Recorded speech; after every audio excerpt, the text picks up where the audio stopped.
Sup, my fellow Nigerian loan brokers? Today I'm going to be talking about Minecraft Anarchy servers, giving advice if you plan on getting into them, why you might not want to join them, and my personal experience with them.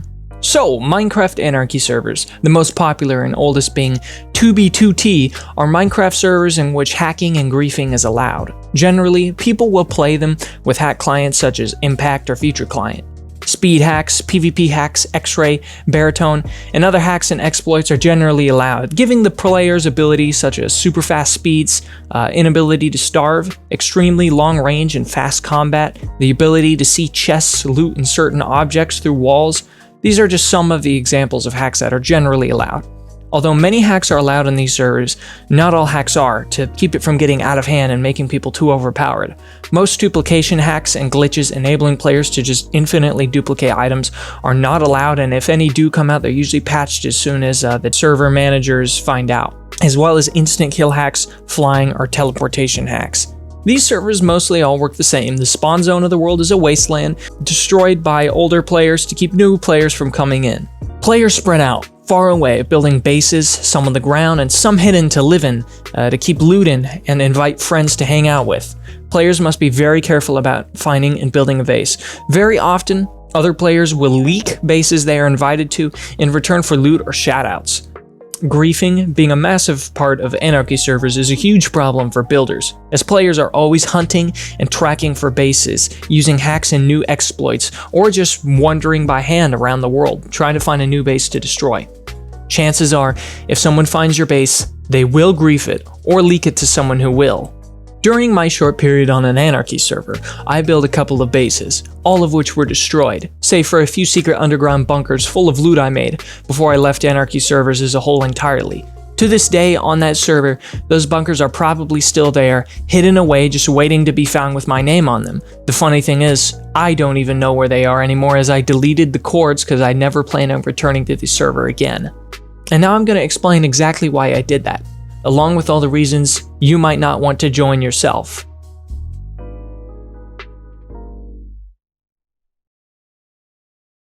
I was a wealthy and popular player, but my wife, Marcia, left me, took the kids, and I had to fight in court to get them back. I lost everything and was plunged into debt. I couldn't pay the mortgage on my house, so I had to work at McDonald's minimum wage for 84 hours in a single day. That's the complete truth, but the even more real truth is that I joined my first Anarchy server back in late October 2019. This server was known as 9B9T, a 2B2T knockoff basically, but better than 2B2T, as the player base was smaller, so no giant waiting queues, and the server manager was a lot better than 2B2T's server manager. Anyways, to paraphrase, when I joined the server, I started making YouTube videos about it on my main channel, cravcave. I was inexperienced and did not realize how toxic and nasty these servers and communities really are.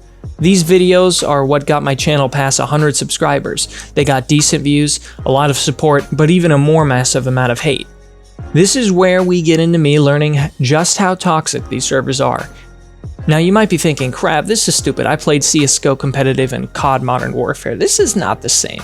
Now little did I know that, one, Anarchy servers have a huge thing against YouTubers, because YouTubers apparently bring more players into the server, causing larger wait times and long loading screens. This can be seen on 2B2T, as so many YouTubers started making content on it, their fans started joining, so sometimes you can wait in the waiting queue for up to 3 hours before even getting into the server, and if you get kicked, lag out, or if you're booted for being AFK, you have to wait all that time again in order to get back to the server. However, hating YouTubers is ironic because a lot of the people leaving 8-paragraph comments about how they are going to R-word me and my family had YouTube channels trying to make edgy content on these servers themselves, as well as even the guy who ran and hosted this particular server also made content on it.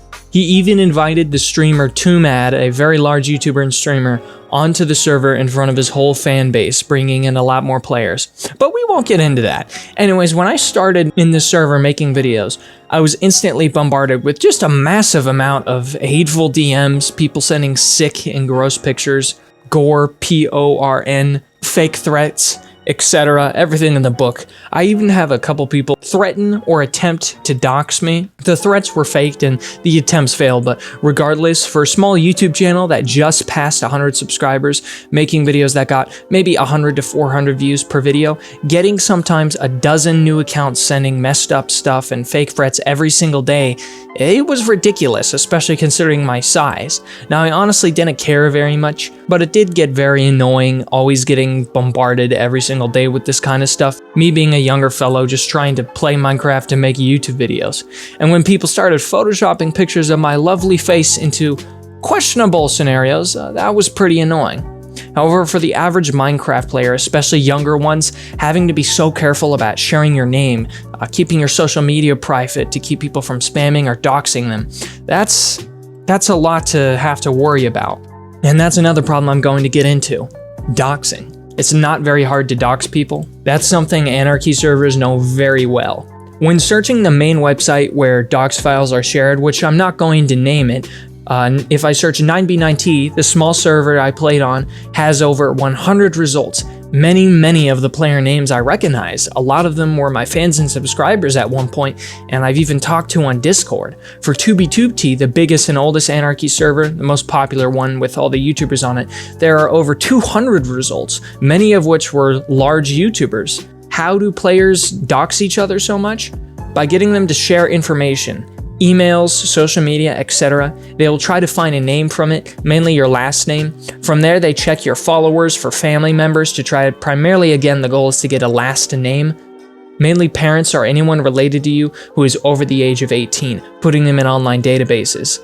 They will use free contact lookup services like white pages, for example, put in any info they can get from you. City, names, last names, emails, and find where you live from there. If they can't get your social media, they will use username databases. So they will start by searching your gamer tag and they can see if it has been used anywhere else online, or they will try and get an email from you, which if you're not careful, they can get your IP address from, which can be used to find a general location such as a zip code.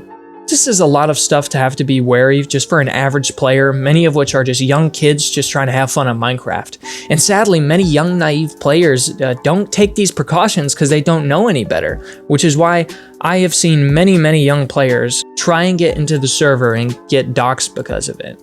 Having your address, name, family members' names, phone numbers, and other stuff like that is not the only downside of being doxxed. Especially for a young kid, imagine that. Somebody sends you a Discord DM, they're in another country so you can't pursue any legal action, and in many states in the US, even doxing is kind of a legal gray area on whether it's a crime or not, but people primarily use it just to bully and intimidate people.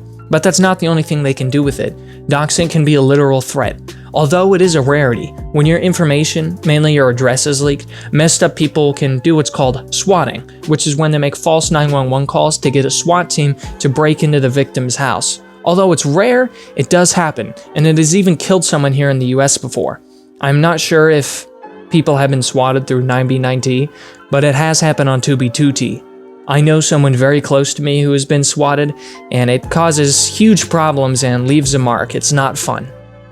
That's the toxic side of Anarchy servers. Players are nasty, rude, they dox, grief, insult, and not to mention the chat window is just a nasty mess.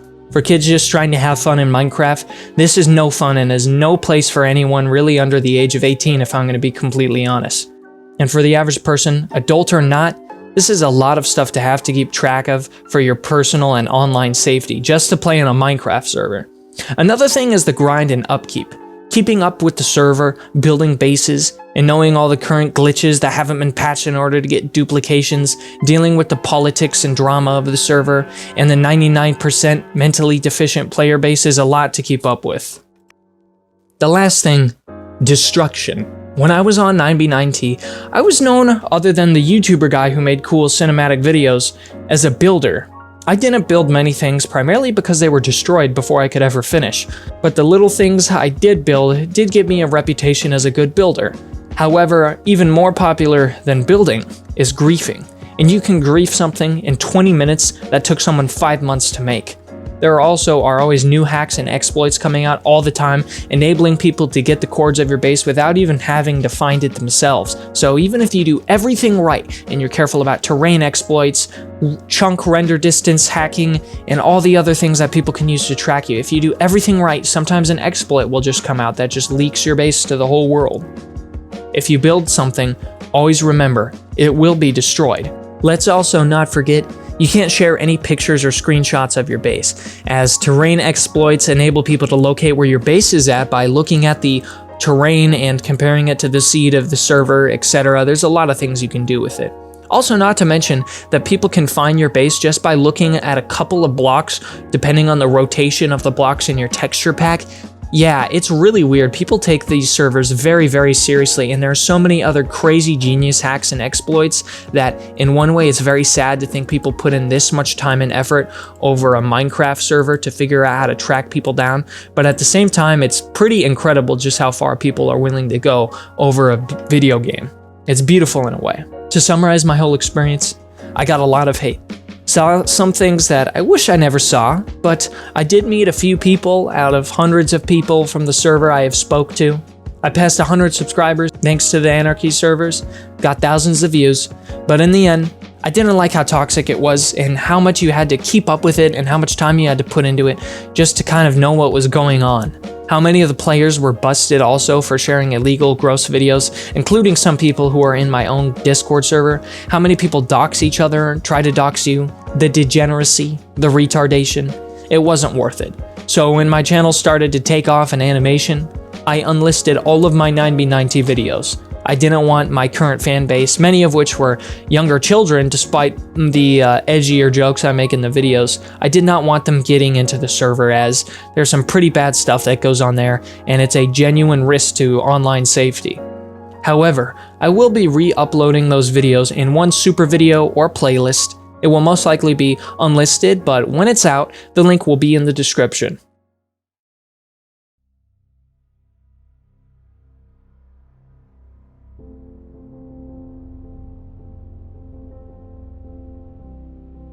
When you get down to it, as toxic and dumb as these Anarchy servers are, they are full of players who push Minecraft to its limits, who discover new exploits and hacks, who build giant and incredible bases only for them to be destroyed, and the builders always start again. It's beautiful in a way.